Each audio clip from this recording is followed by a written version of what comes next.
Guys आप लोग देख रहे हो मेरी मस्ती। इतना बार मैं एयरशिप पे पिट चुका हूँ, फिर भी मैं एयरशिप पे उतरता हूँ। आप लोग पूछोगे क्यों, तो मैं बताता हूँ, कंटेंट के लिए। और कंटेंट के लिए मैं कुछ भी कर सकता हूँ। मुझे तो ऐसा लग रहा है कि आधा से ज़्यादा सर्वर यहीं उतर चुका है। अभी डैमेज दे रहा है।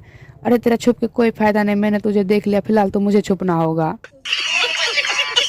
ओए भाग क्यों रहा था? गलती हो गई। गलती की यहाँ एक ही सजा है, जो है मौत। ये ले। और कौन कौन मेरे साथ गद्दारी करेगा उस सबको मैं मार दूंगा। तू भी ले।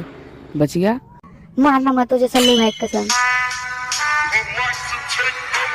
साले ने सल्लू भाई कसम दे दी, वरना उसको ऐसा मारता वो खुद को पहचानने से मना कर देता।